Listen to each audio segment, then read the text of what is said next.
Hello and welcome to another European Agenda program. Today we have Hazel Eris with us, human rights activist. We will talk about Mr. Öcalan's situation, the harsh isolation, as well as the visit to Turkey with the delegation for election observations. Dear Hazel, thanks for joining us today. Cool, thank you for having me. Mr. Öcalan is under isolation last 25 years and last 28 months nothing has been heard from him, his lawyers, his family. All the visiting applications has been rejected by Turkish state. So what do you think the Turkish state is trying to achieve by isolating Mr. Abdullah Öcalan in that case? I think that the strategy is clear, and I think it's fair to say that this is one of isolation, with Öcalan being the leader and a symbol of hope, actually, for a democratic process in Kurdistan, in Turkey and the Middle East. And through his isolation, we can see in the Imrali system of isolation, we can see this extended to the other prisoners, the other prison systems, especially the newer F-type prisons and the S-type prison systems, which rely on extreme isolation of the inmates. And we can see that this system is extended across society.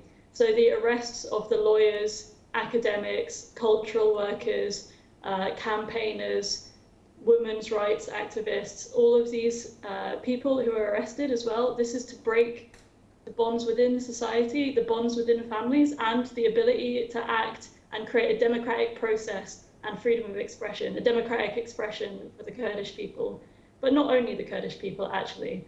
We can't see it in a narrow sense, and this is reproduced through all levels. It's like a intensive psychological and isolation war that's waged particularly against the Kurdish people, but actually all forms of dissenting thought that's against Erdogan's regime and against the current occupying force in Kurdistan and also across Turkey. So we can see that although Öcalan is isolated, actually people's ideology can't be isolated. Can we shortly say that Mr. Öcalan is under isolation because Turkish state is afraid from his democratic and peaceful ideas as well, very shortly?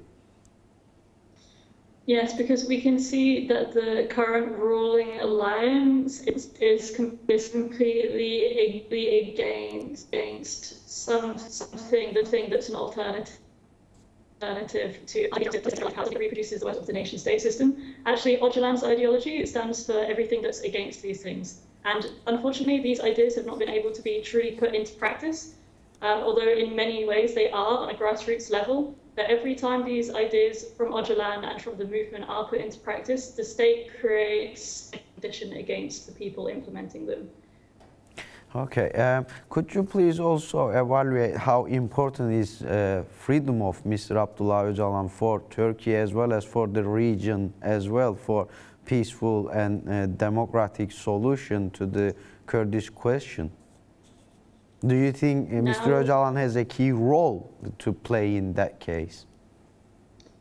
I think that he has as much of a key role as he has for the last 24 years of his isolation, and especially with the new regime, well, with the same regime being in power for a new term.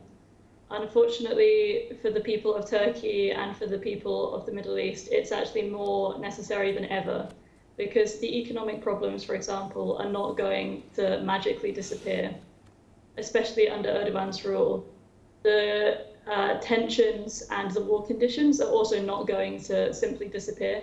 And that's not to say that with Öcalan's release, everything will instantly be fixed. But there needs to be opportunities for change. There needs to be things that will rupture the current harsh conditions of repression, and that will give a chance for a democratic expression of the Kurdish people and other people across the Middle East and in Europe. For example, the European states, also the European Court of Human Rights, many of these different institutions and alliances, also, they're happy to actually sit back and not create the conditions of pressure for Turkey to release its political prisoners, including Öcalan. Thank you. You come to the very good point, basically talked about the European institutions as well. So most of the European institutions, the first place, CPT and Council of Europe as well, when it comes to the human rights and especially the prisoners' rights as well, they sell themselves in very good. But when it comes to the Kurds, specifically to the Mr. Öcalan situation, we can clearly see there is a double standard. They don't rise up enough voice, or they don't take enough action. So what is your call to the European institutions as well as CPT as well, that which institution is related with the Council of Europe, and it's the only institution that can visit İmralı prison island. So what's your call to the European institutions in that case? So for CPT, for the European Court of Human Rights. Yes, please.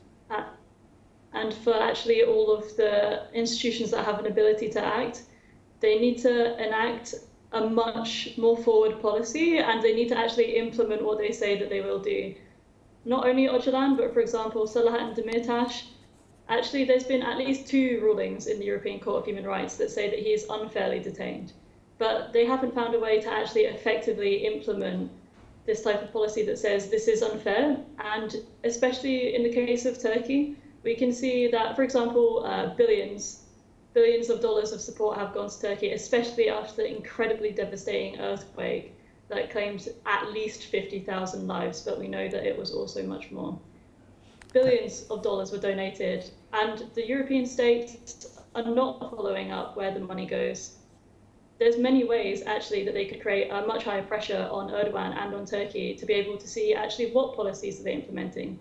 They do know the data is available, but they're choosing not to. So they have to act, because also, although they may think it benefits them to maintain an undemocratic policy towards Turkey and towards the Kurdish people now, in the end, it will massively not benefit them. And we'll soon see the effects of these very undemocratic and war policies, and it will return to Europe too. So how would you going to underline that CPT and Council of Europe as well as European Parliament should take action directly and immediately about to break the isolation of Mr. Öcalan? Very shortly, please. The European states, the CPT and the European Court of Human Rights need to directly demand the freedom for Öcalan. And not only Öcalan, but all political prisoners that are currently kept in Turkey's jails. There's between 8,000 and 10,000 political prisoners, Kurdish political prisoners. This is completely unacceptable. This is a destruction of a democratic expression of politics and of human life. What is your freedom for Öcalan message as well as your solidarity message with the Kurdish people? I want to say that Ema beware bakhudedin, biji bakhudan zindanan. We will continue to struggle with you and will never give up. And it's not only for the European states and the institutions to decide, but it's also the people across the world, because we also have a right to the democratic expression of our politics and of our life. And we are connected also with your struggle, and we're going to continue that. The internationalists and the people who believe in a democratic future, we also demand the freedom for Öcalan, not just from the states, but also from the people. We want freedom for Öcalan and freedom for all of the political prisoners who are imprisoned from Kurdistan, who are imprisoned in Turkey, and also across the world. Dear Hazel Eris, thanks for joining us. Thank you for your valuable comments today. No problem. Thank you for having me on. Thank you. We came to the end up of another European Agenda program. We had today Hazel Eris, human rights activist. We spoke about Öcalan's situation and also her observations from the election period from Turkey. Thanks for joining us today, and we will see you on the next European Agenda program.